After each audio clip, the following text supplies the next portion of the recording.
Hello and welcome to Indie Loop, the podcast where we keep you in the loop about the best indie games on the market because we believe that great games don't need to break your bank.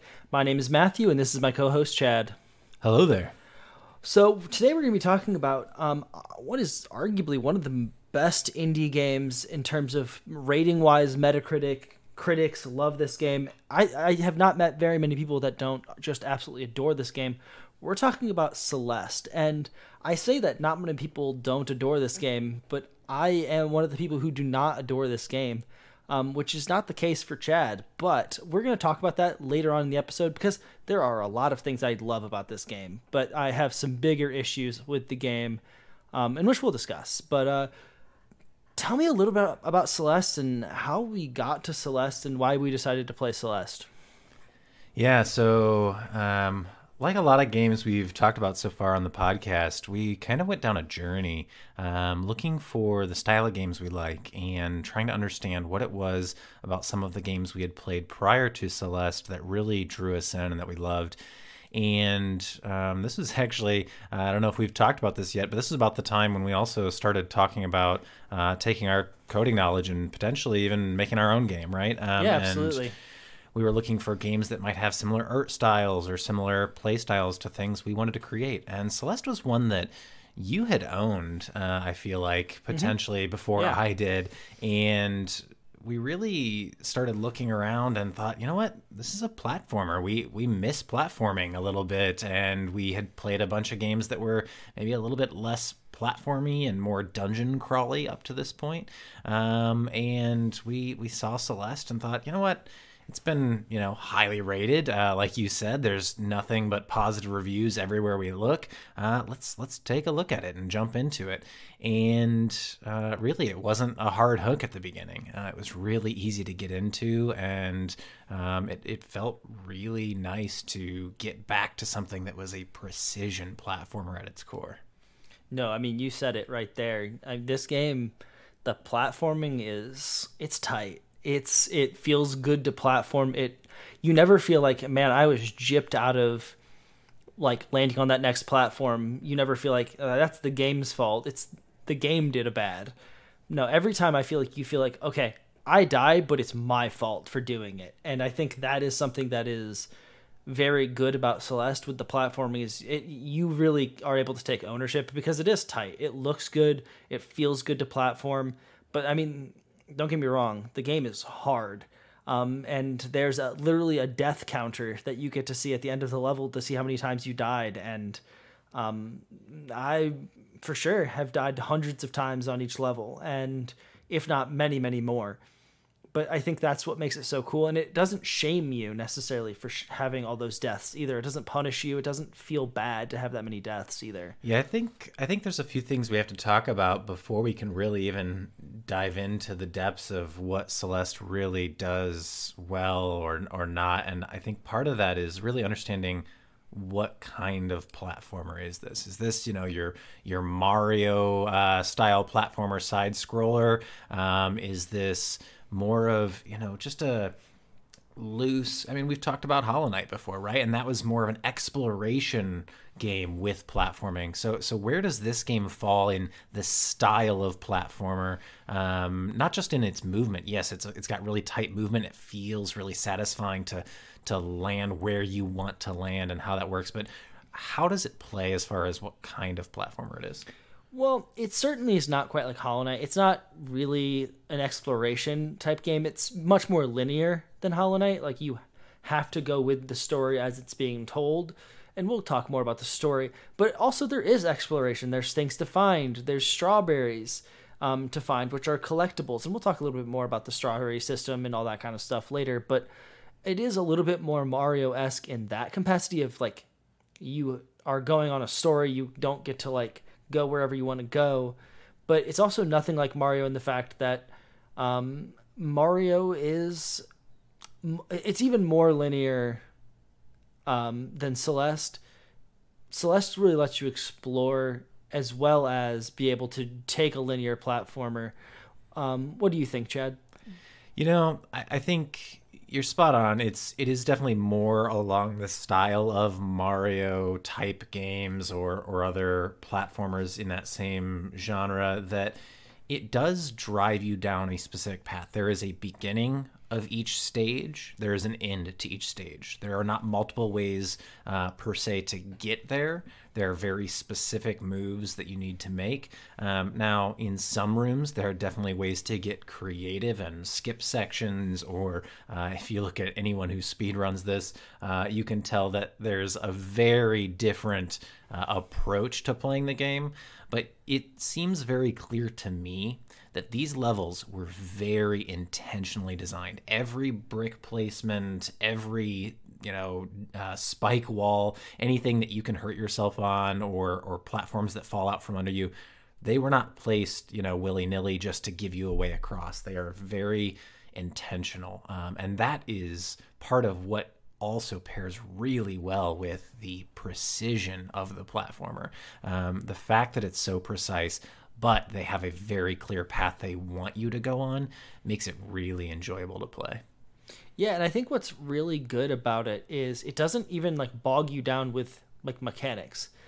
The thing that you do, the only thing that really sets you apart in terms of just being a human being is you can dash in the air. But you don't have all these other crazy things that you can do. It's you're jumping, you're dashing, and you've got wall climb. You got some wall climbs, yeah. But you feel other than the dash, you feel like you're a normal human being. A normal human being can climb a wall. Obviously have to have some skill to be able to do that. You don't just get to climb rocks and mountains without belays and harnesses easily. But you don't feel like you are this just crazy, ridiculous human being that has all these crazy powers either. Yeah, I think one of the other really interesting things is the death mechanic. This is another thing that separates it from those Mario-esque games. I guess it depends which era of Mario games we're talking about, but you don't have a life counter, and instead you, as you mentioned before, you have a death counter. And that death counter really doesn't change how you play. It is purely a measure of how many times you've died. But then, if you don't have a certain number of lives, can you walk us through how the game rewards success, but really more so how it punishes death? What does death mean to me, the player? Death means almost nothing in Celeste, which is what is so good about it, is because they knew what they made. They knew they made a hard platformer. They knew that you were probably going to die. So they're not punishing you for death. But they add little rewards along the way, like strawberries, that add an extra little challenge in case you're a psychopath and want to try and collect them all. And they add just an extra little bit of a puzzle or challenge. And that's what's so good about the strawberry system is they are 100% optional. You can collect 100 and bajillion of them. I don't remember how many there are in the game. Or you can collect 0 of them, and your enjoyment of the game is probably going to be roughly the same. Unless you want to go for that extra challenge. But if you are wanting, in terms of understanding the story, understanding getting to the end of the game, it changes very little. In terms of your own enjoyment of the game, if you want to find that and you have enjoyment in doing that, you're going to find enjoyment in it. So I feel like I missaid that a little bit, but I really do think that the strawberry system is very good because of that. And the death system is very good because you're not punished for making a mistake. You're just sent back to the beginning of the room that you were just in to just figure out what you did wrong and fix it. And that's what makes it so good. Because again, I don't want to be punished. Do you think that makes it too easy? If you're only back at the beginning of the room, you're not punished, you're not sent too far back. The fact that you've got just a little bit of room to keep going, does that feel like it's less rewarding because the rooms become easier now that there's not as severe of a punishment? No, because I still died 300 plus times every level. So yeah. No, I mean, that's the thing is, honestly, you're going to die unless you have been through there before. If you're speedrunning the game, you've played the game multiple times, you're gonna die because you have to experiment most of the time to be able to just beat a room in one try. It's not usually just there in front of you here, jump here, boom, you're done. This isn't Mario. Mario, it it's clearly defined where you're going, what you're doing. You know what needs to happen for you to be successful. There are times in Celeste where I'm like, I have no idea what I'm doing. Trial and error. Yeah, you have to do trial and error. So like, it doesn't make it easier that you just you're not punished for dying. It just makes it so that you feel rewarded at the end when you're like, hey, I only died 200 times this time, and last time I died 500. But like, that's still a large number of times. But if you don't do the trial and error, then you're just not going to want to play this game because this game is hard. It's not like a walk in the park. Oh no, for sure. I remember one stage in particular that definitely puts me on the edge, even when I watch other people play, because I just had such a hard time. It's in the hotel. That's we'll come back to that. I think you said something that I really want to talk about for a moment here, and you've mentioned strawberries a few times, and the fact that they are just purely there just to give you a sense of accomplishment for getting to hard to reach places that you don't have to go to complete the story. They might be along your path, they might be hidden in rooms, but they are just a reward system for being that explorer, even though there is a more linear path for you. However, there's one type of strawberry you haven't mentioned, that is the golden strawberry. Golden strawberries are something that are very late game. It's after you've beaten most of the game that you're going to probably experience those. And those strawberries are a way for you to take the skills, right? Like you said, I've died 100 times on this stage the first time through, and that's expected. You're going to die because it is trial and error. But once you know how to perform it, you can optimize it. And they encourage that through the use of these golden strawberries, which take the game from a one death leads you back to the beginning of the room to a one death leads you to the beginning of the stage, meaning the entire level you're in, not just the room you're in. And you could be at the very last room on the very last jump, and if you die, you're back at the beginning. So that encourages that repeatability and that playthrough and that practice of each of these levels. Now, I will say I haven't attempted them more than a few times because that's not what I wanted to get out of this game.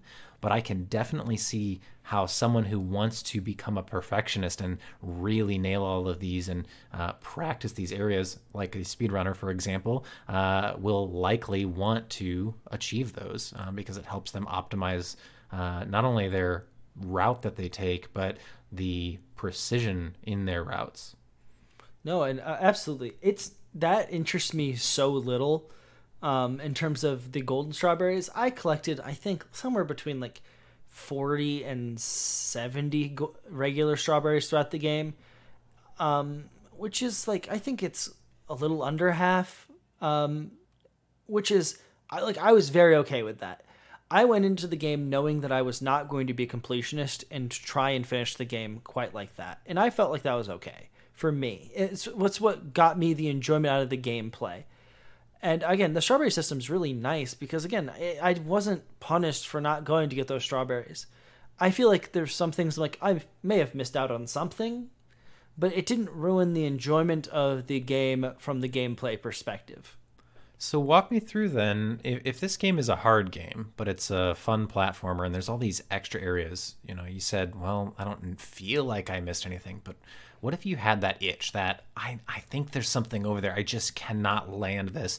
How does the game help people who are struggling in an area to be able to continue the story? Because I think one of the things that we're going to spend the rest of our time on here in a moment on is really the story. So if I want to experience this world and this story, but it feels like this challenge in front of me is just too much, what have the developers done to really invite you in and help you enjoy the game still? Yeah, so there are two distinct things, and one of them we've already talked about. The fact that you're not punished on death allows you to continue to, if it's too hard and you're struggling, like, you can die as many times as you want, and that's great and all. But if you are somebody who's just like, I really want to play this game, like, I'm really enjoying this game, but like, I just can't do it.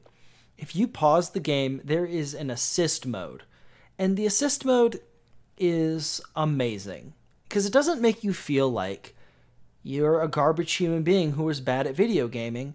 It just allows you to, hey, I want to be able to double jump. Or, hey, I'm stuck and I want to have invincibility. And you can turn that off at will. So if you just can't get past a part and it's a 2-second section of the game, and you're like, I have been here for an hour and a half and I just can't get past this, it allows you to just turn on invincibility, walk through those spikes.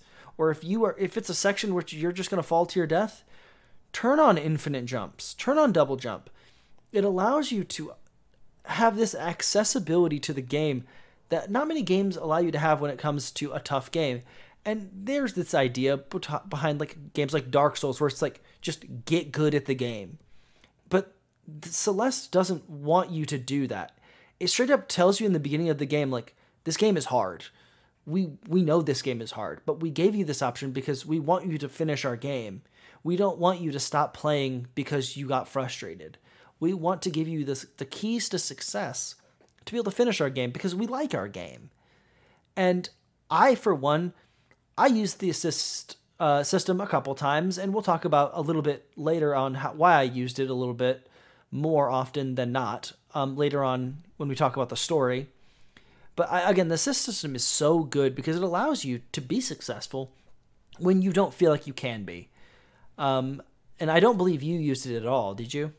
No, not on my main save. And that's one of the things I was going to mention is, as a user who feels that sense of accomplishment, I like the challenge. I like the grind more than most. I wouldn't go as far as to say that, I seek that out, but I definitely find myself oftentimes being willing to get frustrated at a stage, do it 300 times and say, I'm just going to put it down for the night and come back tomorrow and I'm going to keep grinding away at it. So I liked the thought that, there was going to be some sort of reward for not using assist. And there is and there isn't. It doesn't change anything about the story or how you play. But when you look at your save file, when you're choosing your save file at the beginning of each playthrough, there are little stickers or stamps that you get on that playthrough. And if you turn on assist mode, there's simply a stamp that shows up there, just to indicate that you've used assist mode during that save somewhere. But that doesn't take away in any way the playthrough for those who do use it. And for those who don't, you have that satisfaction in the back of your own mind that, okay, I didn't use this, right? I feel great that this save doesn't have that. I 100%ed it without it. But I do have a separate save where I turned it on because there was an area I was just not understanding how to get through. So I created another save. I played through it with all of the perks on invincibility, double jump. I just got back to that area I was struggling with, and I just moved past it just to see what's past this one jump I cannot get past. So that way, the first time I finally get past it, I'm not now stuck again with this one jump. So it was an interesting way for me to still experience and explore the game or I wonder if there's anything over there to the left without the fear that I forgot something. So yes, I have one save with it and one save without, but my main save, the one I played through and beat the game on, I still have that off. Yeah, and I truly do not feel any regret for doing so. Like, I don't regret doing it. My only regret is I feel like I sometimes used it a little too much. But we'll talk about why I ended up using it. And spoiler alert, most of the time it was not because it was too hard. I used it more when I got stuck. But basically, I didn't use it when I should have used it and got stuck for an hour. I used it when I got stuck for 20 minutes. And we'll talk about it a little bit later. But I want to talk about... We've talked about so many amazing things about Celeste. And this is my first gripe, and we kind of agree on this. There's some DLC in Celeste. And that DLC is locked behind what I would call kind of a difficulty wall, kind of a wall that you don't know exists at all. You have to find these crystal hearts in the level, and some of them are behind puzzles. Some of them are behind tough, difficult platforming. But unless you did a bunch of exploring, unless you just went out of your way to really, really explore the game thoroughly, you probably aren't going to find them in your first playthrough, and you're going to have to go back. And some of them, like the puzzles, I don't feel like if I didn't know they existed, I still wouldn't know they existed. Right. Which is a huge frustrating. I can give one great example of a crystal heart that was really frustrating to not just find, but to have realized that the game didn't teach me a mechanic, but a mechanic was required to achieve the heart. There's a mechanic where if your character moves from one screen to the next, one loaded area to the next loaded area, your dash resets. And nowhere does it actually directly teach you that that happens.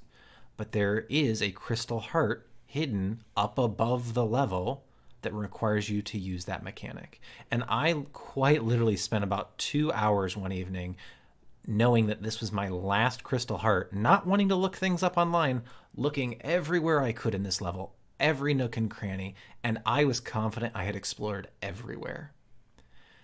I had to look it up online, and I found where it was at, and I was genuinely frustrated that that was where it was hidden. Because, again, it would be fine if that was just a fun-to-have crystal heart that doesn't change anything other than my sense of accomplishment for finding it, but it locks the DLC behind those crystal hearts. Yeah. So the fact that now I'm missing out on story because I didn't get taught this mechanic that is just expected that I'll figure it out because it just happens to subtly show you is really kind of off-putting. So while I loved the puzzles myself, I wrote down, I brought out a notepad and wrote down all of the colors and symbols I was seeing and what order they were in from each level. And I loved solving the puzzles. But the fact that the puzzles were a requirement for continuing the story felt really, really disappointing almost. Yeah, and that's my thing is I don't necessarily hate the fact that they exist. I hate that I have to do something extra to access the DLC. Like, I know it wasn't paid DLC. So, like, whatever. I can gripe as much as I want with a grain of salt because I didn't pay for it. If I had to pay for it and then it was ridiculously hidden behind puzzles and through mechanics that you can't access, then yeah, that would be really upsetting. But, like, even if it's the free DLC, it's frustrating that I have to find these puzzles that, again, they don't tell you about. You just have to figure it out that, like, hey, this is kind of weird. I don't know why this is here. And, oh, okay, I guess this is a puzzle. But, again, I've played the game through twice, and both times I was like, I didn't know it was a puzzle, had no idea. So I would have never found the Crystal Hearts. And therefore, even after I found out the Crystal Hearts and where they were, by watching you play while watching your wife play, I had zero desire to go back and do it because I think that's a dumb thing to do. And again, from a gameplay perspective, that's the one real gripe I have with Celeste. Yeah. So we've tiptoed around it quite a bit, and I don't think we can avoid it any longer. So if you've gotten to this point and you still don't know what the story of Celeste is, if you've not heard of this game, this is your warning that we're going to tell you a little bit about the overarching, theme of this game. Yeah. So, take that, pause the podcast, go play the game, and come back and listen to it. But the story here, what are they trying to tell you in this story? Because you talked about the gameplay and it being enjoyable and all of these assist systems that are great. And we like the story enough to want to play the DLC, but they've locked it behind a paywall. So what is the story? And, what does that look like for me as a user? What am I experiencing? So yeah, as Chad said, first of all, spoiler warning, if you haven't played the game, go do it. In addition, I'm going to say trigger warning, as Celeste does have some tough topics to talk about, and we talk about depression, anxiety, and I'll talk a little bit about my own mental health journey as it compares to Celeste, and because it comes into play when it comes to this story. So Celeste is about a girl named Madeline who has come to a mountain, Mount Celeste, and she's going to climb this mountain. And she thinks that this is going to help her with her anxiety. She thinks this is going to help her with depression. She's really wanting to find herself and prove that she can do something on her own. She can do this, and she's trying to empower herself and do all this stuff for her to help her with her anxiety and depression. And she's just going through a lot in life right now, and she's really struggling. So she's going to this mountain. And through climbing this mountain, she meets some people. She meets a granny who's kind of sarcastic, kind of rude to her at first, but in kind of a loving way. And Madeline doesn't necessarily realize that right away. She meets somebody who is basically using Instagram and is also climbing the mountain, and he's taking pictures, and he's got his own stuff going on. And he meets what is probably the most important other character, which is what I will call Evil Madeline, which is kind of her alter ego, essentially, that lives inside her, but is allowed to break out of Madeline because she's climbing this magical mountain. And so this is kind of a journey through her fight against anxiety and depression. She's climbing up this mountain. She reaches various points where she meets Evil Madeline, and basically you come to find out that she is this... she's basically your insecurities, your self-doubt, all of that stuff, and she's manifested into, as I'm saying, Evil Madeline. And she's trying to constantly deter you from climbing this mountain. Which, again, I don't hate. I think it's kind of predictable. But you eventually do climb the mountain. You, through various ups and downs, for sure. You have your ups and throughout. downs. Yeah, and you learned a little bit about anxiety and depression along the way. You find out some other stuff. And eventually you do climb the mountain. You figure it out. You have your victory. You're not cured, but you find ways to cope, and that's a great story for some people. And tell me about your experience with the story, Chad. Yeah, so I think this is the point where you're going to start to hear some of our differing opinions. I could already tell your hesitancy to, say anything negative at this point, because I think really this is one of those stories that every single person, whether it's a daily occurrence or it's only happened maybe once in your life where you've had that really, down and depressed or highly anxious day, week, month, year, your whole life, right? Whatever part of your life depression, anxiety has taken a part of, you're going to experience that differently. And so the story is built in a really interesting way that I think some people will find more accurate, more predictable, maybe not even close at all to what you've experienced. So with that out of the way, I personally found that this game took some topics that I've experienced a little bit in my life, but not to a great extent, and helped me understand the actual feeling that someone in that state of mind is going through. And I will say that it was not perfect. It is not, equivalent to, doing thorough research and, therapy or understanding, what others in your life are going through. But it definitely helped me from an outside perspective see some of the struggles that you go through when you are struggling with anxiety and depression.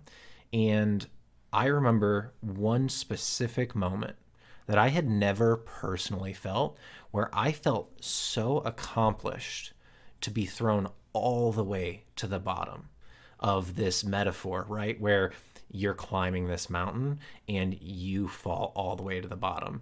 And when that happened, I remember being so frustrated that I wanted to quit. In that moment, I'm not picking up this game again. You sent me all the way back down. I have to redo what I've done already. And there are unique ways that the game allows you to do that, but that's not the point of the story. The story here is to say that people have those moments. No matter how hard you work, there are going to be times where you fall. And I had never had that perspective myself personally. And so when I fell down, in that moment, I wasn't thinking, oh, great, this really helps tell that story. I was genuinely in that moment feeling like I'm not going to pick it back up. I can't continue on. I'm not wanting to do this. And for a brief moment, I feel like I experienced a fraction of what someone would be feeling in their lives potentially who's going through this with much more important things than a video game, right? Of course. And for me, that was a really important experience for me to have had. And it doesn't, tell the whole story. There are a lot more complexities to that, I'm sure. And I think you're going to talk a little bit about that. But I think what this game did is it took someone like me who has not struggled with certain things to the same extent as other people in my life and helped me understand it at a level that felt impactful and really told a story. So I think from my user experience, I would say this was a very important story and a very important experience for me to have gone through. And I think that's super important. And I think you said it very well. Like, I feel like Celeste tells a story about somebody who has anxiety and depression, and they told a story that resonates with somebody who has some of those things at a, more of a, like, I'm not saying at a minor level, but it talks about some pretty important topics, and it presents it in a way that if you haven't been through anxiety, through depression, I think it does a great job of teaching you that this person exists and this is kind of what they're going through.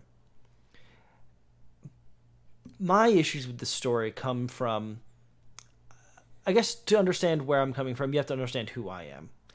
I am somebody who from a very early age was diagnosed with pretty moderate anxiety and severe depression.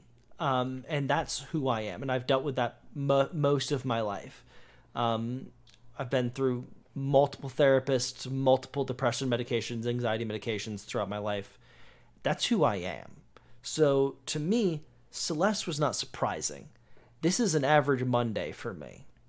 And so for me, the story didn't resonate very hard because, one, I'm not saying she has minor anxiety. She has panic attacks. She has issues. And nobody's mental health is a joke. No, I hate the word minor, severe. Your journey's your journey. But at the same time, the story tells a very predictable story. Girl who has anxiety goes to this mountain, which is not like predictable, like it doesn't matter that she's going to a mountain. But the thing that's predictable is she meets this alter ego. Her self-doubt, all her anxiety, and all this stuff, and that's great. And all the while, from that moment, the moment I knew that we were going to be dealing with this alter ego, I could tell you the rest of the story from hour 2. I know we're going to make it up the mountain, and at some point we're going to have to make friends, really deal with this alter ego and become one again. And you do. You have to climb the mountain. If you don't, you can't succeed. And that's great. And I think that's really predictable. But again, it's not the worst story in the world. But the reason I had to use assist mode so much was, frankly, I didn't care about the story because I couldn't relate. It just doesn't resonate with me. And I don't know what it exactly is. I truly don't. Maybe it's that she's not struggling with suicidal thoughts like I do. Maybe it's that she doesn't have these just manic episodes. Maybe she does and you just don't see it, but I can't find it relatable. It doesn't make me say, hey, I see myself in Madeline, and I just don't. And maybe, like you said, like, again, it's a really cool story for somebody who doesn't understand what this whole anxiety depression thing's about. But as somebody who has it, it just didn't resonate with me. And I'm glad that, like, for you, I'm glad you understand it a little bit more. That's really important to me. But as somebody who does this on a daily basis, it doesn't resonate.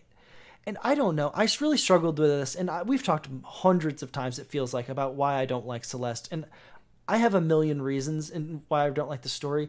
But the other night, I was laying in bed, and I figured out, I think, another reason that really struggles to get to me. One, I think it doesn't really talk about needing a therapist in therapy and finding something like that. And I think without that, a therapist, I know I wouldn't be here on this podcast. I'm not sure I would still be alive.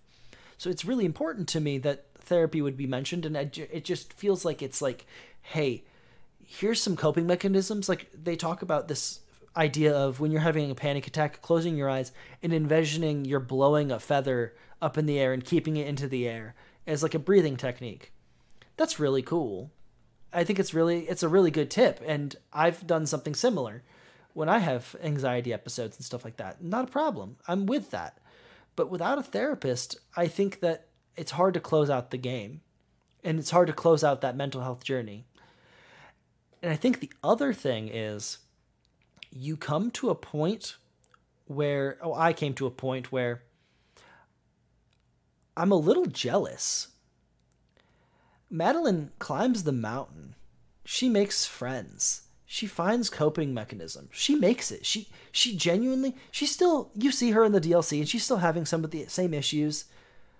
But like, she's so much better than she was. And I'm here 18 years later since when I started my mental health journey, and I feel like I've gained no headway. I feel like I fight on a daily basis, weekly, monthly, whatever it is. I know I'm going to be back where I started. I'm going to be back at the bottom of the mountain, like you said. I'm going to be lost, afraid, and not know where I'm at. And it feels like I'm a little jealous. I'm a little envious. Madeline seems to have figured out what it takes for her. And so I think the reason I don't like the story is, one, I think it can be a little predictable at times. It tells a good story for somebody who doesn't understand anxiety and depression, but it can't resonate with me. And maybe I'm alone in this, and I might be, but it doesn't hit me as hard as I think it's supposed to. It doesn't seem profound. I like Celeste because it's a great platformer. I don't think I like Celeste because it tells an impactful story for me. Yeah, I think the important thing you said there that at least stands out to me, and is probably the one saving grace of your argument against the story, is the fact of seeking professional help. And I think that's something that, over the last 10 years of my life, even, I've seen become in our society a much more understood path. Mental health is so much more important, in my opinion, than certain physical health issues. For sure, absolutely. You go through. And I don't want to take away from that either. So with that said, everyone has their own journey and struggles with physical, mental, or other things. And I'm not here to put priority on one over the other, but I think what's really important is that you're not going to be sick and coughing for 6 months straight and probably never see a doctor. You're going to go talk to someone and hopefully find a way to work through that, whether that's holistically or medication. And the same, I would agree, is important about mental health. But the thing this game didn't tell me, and I didn't see in the main story, was that message of, yes, you might be able to get over this immediate hill in front of you. You might be able to make it over this and have a realization, but it doesn't change the fact that you're still living with this, or the fact that you still have struggles, and maybe they are less frequent, but it's no less important to have those conversations with someone who knows how to help you through that. So whether it's even just talking with a friend or talking with someone professionally, I think this game struggled to tell the message of getting over something beyond just you pushing through. Just keep trying. Don't give up, right? And that's important. No, it is. It's incredibly important. But it's something that I would say is the one saving grace to the argument you make from my perspective, because I think that is still a really important piece of that journey for anyone. So and again, my own mental health journey doesn't match another person's. I am not saying Madeline's journey is not important. It's not hard. I'm not saying in any way that. I'm just saying from my perspective, from where I'm sitting playing this game, it doesn't resonate with me because, again, it's not my mental health journey. I don't struggle with a lot of the same stuff that she did, but I also understand that because I have been in some of those same areas, but it doesn't resonate with me. But my journey is no more important than Madeline's or anyone else's in the world. Everyone has their own battles to fight.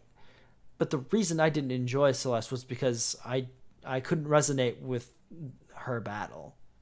Now, I'm going to call you out here on something that I think you may not have been prepared for me to call you out on. Yeah, so, call me. Call me out, man. One thing that I thought was really interesting that you said to me about a week ago when we were talking about the game is the fact that you thought the DLC told a better story than the main game. Yes, I But do.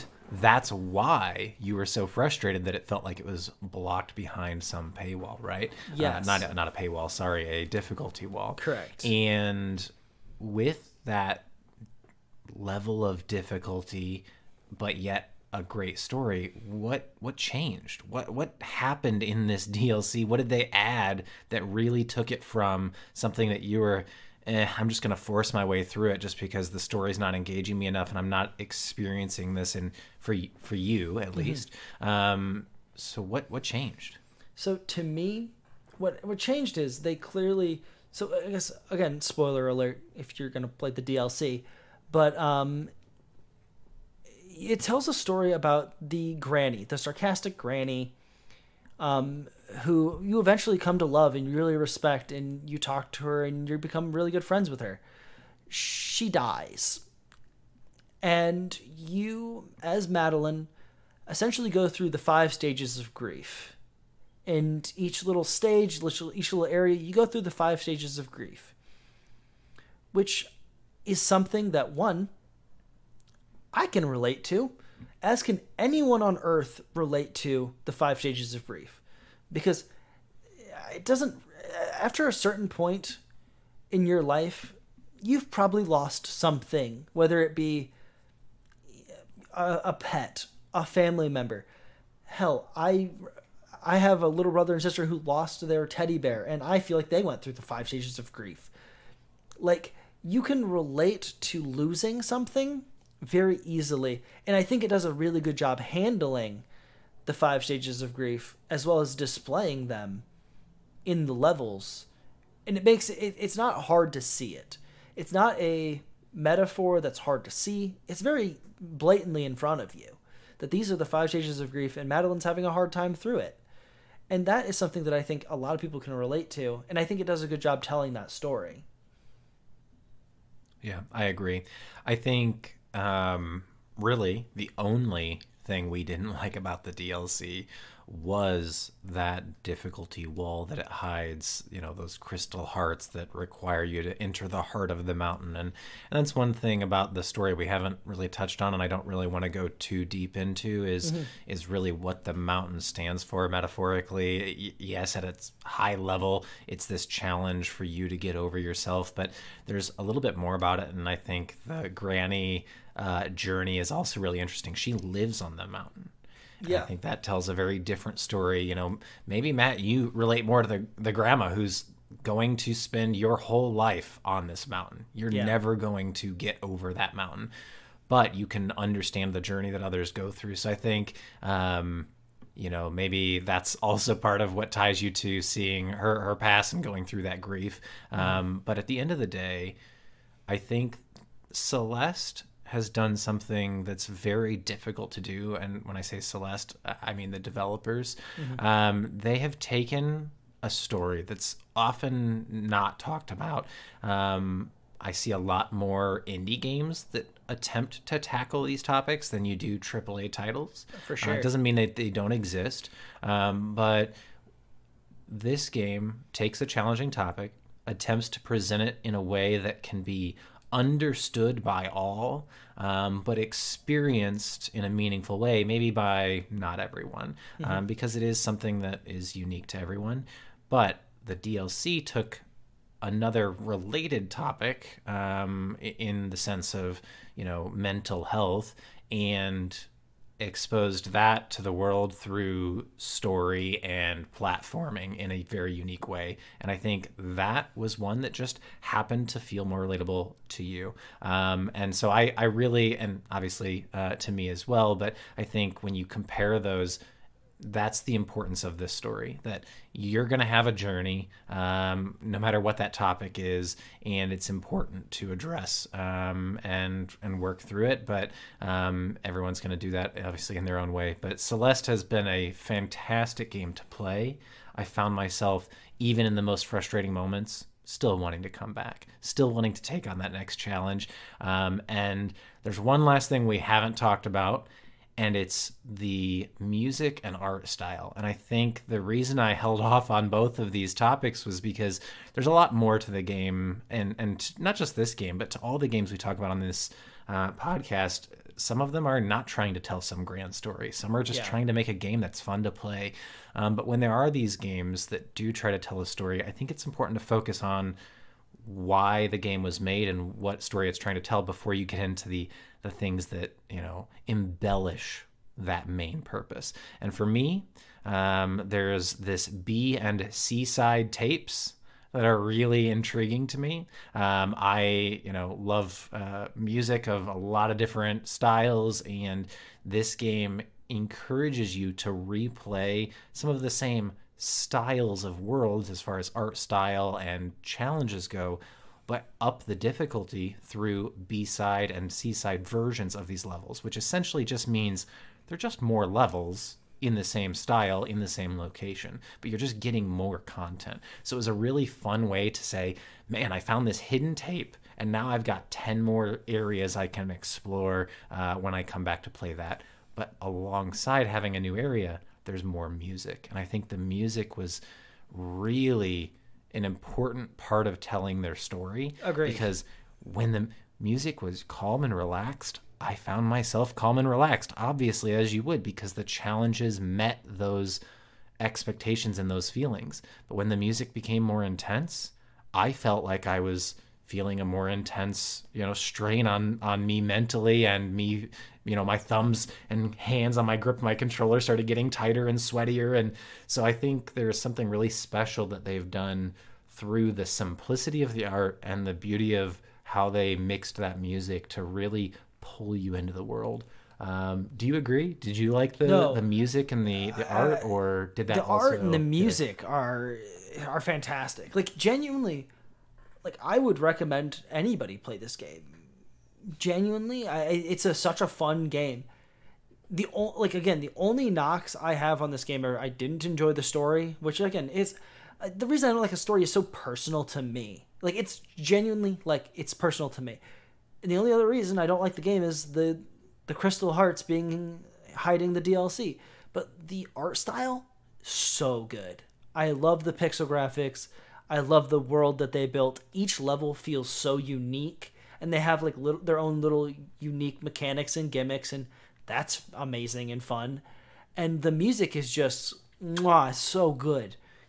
It doesn't quite reach like the level of Hollow Knight music to me, but it's like a very close second. And there's so much music, and like you said, like the addition of the B and C sides add just that extra little bit of cherry on top of this great Sunday of, again, great art and music.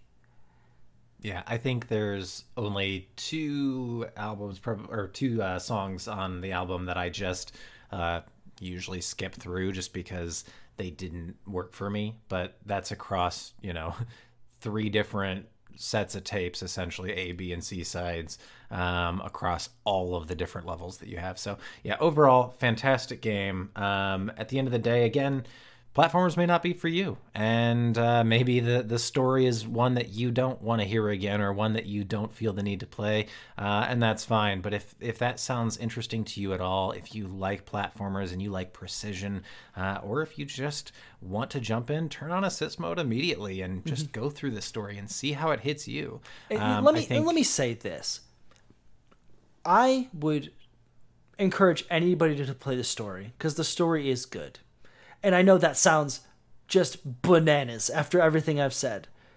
But it tells an important story that didn't resonate with me. But don't turn this game away from yourself because of my issues with the story. Be like Chad. Be like Chad and enjoy the story for what it is, because it is a good story and it tells an important story.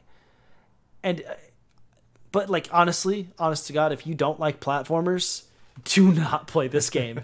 Like, it's going to be really hard to enjoy. But like, again, turn on assist mode. Even if you kind of like platformers, turn on the assist mode.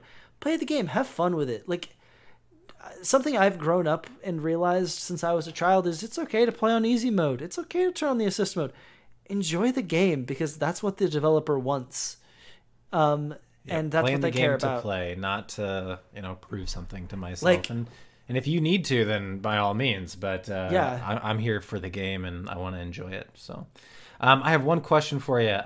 We just came out of E3 2021. We saw the Nintendo Direct where they announced a bunch of new stuff, and we've been playing a lot of Switch games. What are you playing today? What are you enjoying? Right now, I'm playing Mario Golf just an absurd amount. I love the new Mario Golf.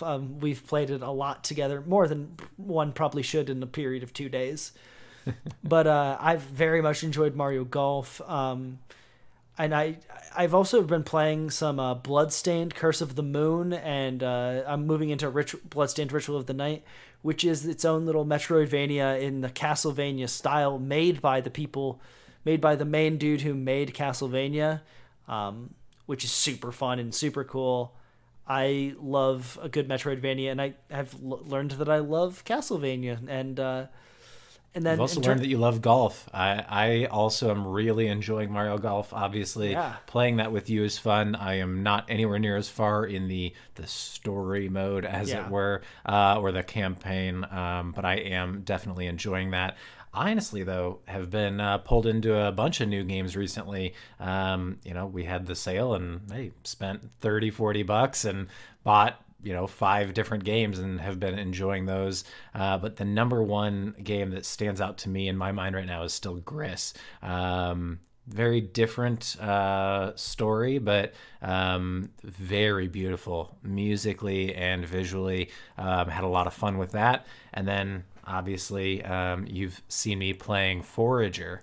I have spent a lot of time in that game, and I don't know that it does anything extremely different from some of the other games of that same style, but I think that game has pulled me in more than I anticipated when I first downloaded it. I held the finger over that mouse button one too many times for the last 4 or 5 months while it's been in my wish list, and I finally was like, okay, I'm just gonna do it, and I've been sucked in. So a lot of fun games out there. Excited to talk about a lot of them with you guys.